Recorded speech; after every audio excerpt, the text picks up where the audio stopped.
This is a drawing, my drawing to be exact, and I'm not happy with it. Can you guess why that is? Don't worry, I'll give you a few seconds. Well, if you read the title, you could probably guess that this drawing bores me. There's nothing going on with the character. Sure, it's rendered well and there's no glaring anatomy or lighting issues, but the composition is way too simple. Like, you can't tell me anything about the character other than she has a thin sword and I guess maybe likes butterflies. So how do we fix it? Well, we've already determined the main issue, the lack of characterization, so we just need to add to the composition in ways that will add to who she is. And so I did just that. The first thing I thought of was to simply add butterflies swarming and enveloping her blade, because if you didn't know, this is Shinobu from Demon Slayer, otherwise known as the Insect Hashira, hence the butterfly hairpin and clothing, so adding more motifs that represent her actual powers is just what we need. But this isn't enough, or rather it felt a little too straightforward, so I came up with something a little different. I erased some parts of the butterflies in the first fix and instead added some spider webbing with the butterflies, because as I said, this is the Insect Hashira, not the butterfly one, so this gives the viewer an impression that there's a little bit more than meets the eye, because why else would these two conflicting elements such as the spider webbing and butterflies be here? Is she being trapped by the webs? Is she trapping the butterfly? What exactly is going on here? But even with these changes, I still wasn't satisfied. Now, sure, there are some points that could be rendered more and tweaked here and there, but at this point, I think I've taken this illustration as far as I care to go. So how do I find a new way to portray even more than what I've currently told you? Well, for a while, I was a bit stumped because there were so many other ways that I could take a character like this. If you've seen the movie, you know what I mean, but nothing was quite sticking with me. That was until the sponsor of this video, Colosso, helped me out. Now, Colosso is an online creative learning platform offering classes from various industry professionals that I'm sure you guys have heard of, teaching a wide range of skills such as illustration, 3D modeling, animation, and much more. They operate with the model learn the best from the best, and if you take a look at the selection of professionals that teach these classes, I can assure you're learning from some of the best artists out there. Now, for this video, I was given quite a wide range of classes to choose from for free, and who I ended up choosing was Yue, or Yueko's class. Yueko is a professional freelance illustrator that I'm certain some of you guys have seen at least one or two artworks from, as she has quite a massive following on multiple social media platforms from a number of very masterful illustrations that she's created. Regarding the class, it has a total of 25 videos spanning almost 24 full hours of instruction, and between this artwork that I just showed you and the one that I'll be creating for the rest of this video, I'd taken the time to watch all of it. And from this watch time, I can confidently say that there's a trove of valuable information in the course, regardless of if you're a new artist or someone who's been at it for a few years like me. And seeing as I've been at this for a few years, the things that I'll be covering in this video will be from the later half of the course, where a lot more of the complex concepts will be covered. So if you want to try out Colosso for yourself, there's a link in the description with 2 coupons, one for the class that I took and one for any class that you want, so feel free to check it out. And with all that explaining out of the way, why don't we take a look at how we can expand on the character of Shinobu Kocho.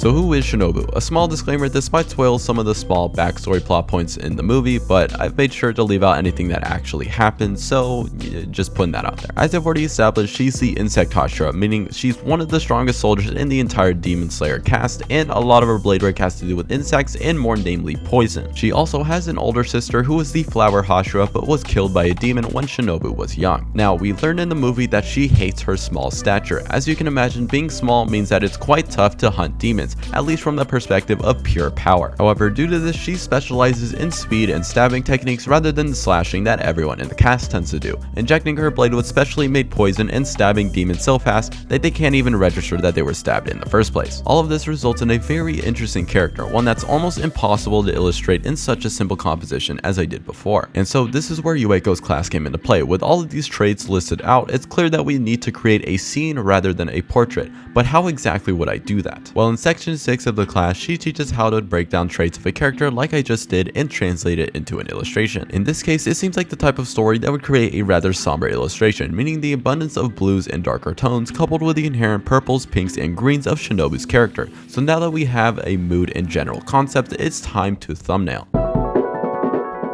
So I had 2 concepts for how I wanted this to go. The first being a bit of a reimagining of the scene from the movie where she walks up to the demon castle with quite a few initial changes, as there's more of a zoom in so we can make her out, shortening of the stairs, and the addition of butterflies to bring a direction to an otherwise static composition. But this didn't really seem to bring a focus onto her rather than the grand scale of the castle in front of her. Now, I could fix this with the lighting, but I decided to go in a different direction, doing more of a poster piece rather than a scene or portrait, depicting her laying in a field field of flowers with subtle hints on who she is. The flowers obviously representing her late sister, while her relatively small self in the frame represents the main issue that she has with herself, along with maybe playing with some insect elements like perhaps adding webs or butterflies, but those were kind of scrapped later. With the main composition out of the way, it's time to tackle the main issue of this illustration first, the background. Now there's many different ways that I could have taken on drawing this many flowers, all of which are covered in Yueko's course, such as drawing a single flower and copying and pasting,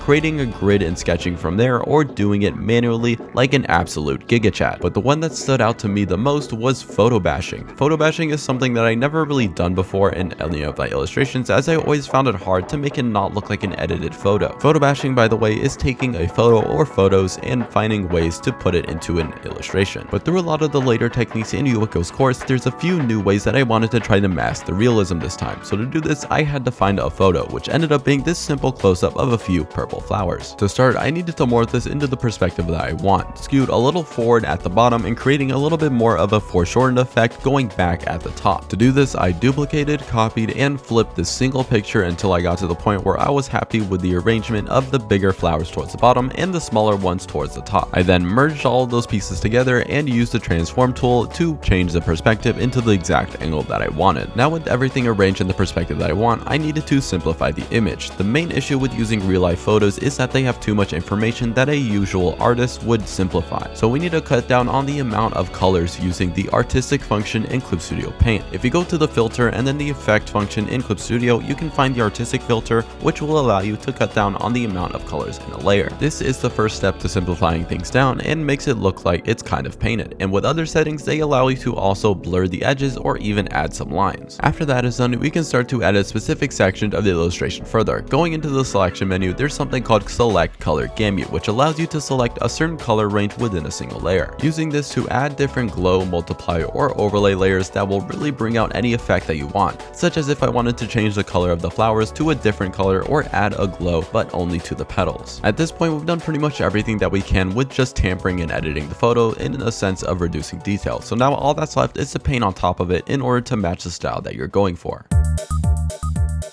Now it's time to work on the actual drawing part of this, which is all pretty standard for you guys who've been watching me for a while. Start off with a rough sketch, lines on top, and then the base colors underneath the lines. But the most notable process being during the lining, finding out how to represent the forms covered by the huge butterfly uniform, as without the lines it would just end up being one big blob of white on the screen. Now here comes the fun part, matching the character with the background. To do this, we need a few things to go right. The first being the character needs the right amount of objects in the foreground and background to look like she's actually laying inside of these flowers. And the second being the color and direction of lighting needs to match that of the flower she's laying on top of. If both of these are done right, then we have a pretty good foundation to work on top of. At this point, if you're following along with me, things need to look right. If your illustration looks wrong, like the character not fitting with the environment, composition issues, or the background not looking like what you imagined, I highly suggest you go back and see where things went wrong before you take all your time rendering on top of a shaky foundation that could possibly not work out even after 8+ hours of work. At this point, I was only about 2 to 3 hours in, and the only problems that you should have after this are ones with not enough detail or missing some effects or polish that you would add at the end. With this, you should have a clearer vision of how it should look like at the end and not really be questioning any of the major things like what the lighting is or the composition or anything like that. To elaborate a little further on what I meant by detail, in Yueko's course she makes a pretty big point to alter various things in the photograph, rendering being one of them, but especially exaggerating the colors and simplifying the values. Such as in this illustration of her flower shop where the entire background is in fact a photo she took herself, you can clearly see how much she pushed the lighter, cooler tones to completely transform what the initial picture was, along with overlaying another picture and pushing the colors on top of that as well to add some more contrast with all the reds. All of which she goes into much further detail in her course, so when I'm talking about detail, it's not just graphical fidelity, but the lighting, color choice, and just how much you choose to alter the original photo in general. Now at this point, all that's left to do is to add detail in render, which is a very long process, but of course is just as necessary. Some small noteworthy things that I added on top is some blood near the corners and her thin sword sticking out of the ground. Now it's at this point where I decided to not do any of the insect things like spider webs or butterflies because I was already kind of tackling a lot and I didn't really want to add those things on top. The rest is just a matter of raising the details in things that I had manually drawn in and lowering the detail in parts that I had taken from the photo. Trying to find a middle ground between the two, really selling that Shinobu is actually laying in this field of flowers. Another element that I would note as quite interesting to draw would be the marks on her uniform and getting them to follow the shape of her form. And on top of that, we have petals, effects, layer modes, all that good stuff which has gone over in Yueko's class as she does a step-by-step process on how she makes one of her pieces. But with all that stuff taken into account, we have the finished piece. Pretty good if I do say so myself, a huge step up from the one I drew at the beginning, and just so you know, I did pretty much zero practice between making these two. So it's pretty safe to say that skill level isn't the deciding factor in why this piece is so much better. It's all about the knowledge and compositional choices you make before you even put the pen on the paper, or well, stylus on the tablet. So thank you again Colossal for sponsoring this video, and make sure you click on the link in the description to get discounts on 2 of their classes, one of which helped me create this piece. And with that, I'll catch y'all in the next one.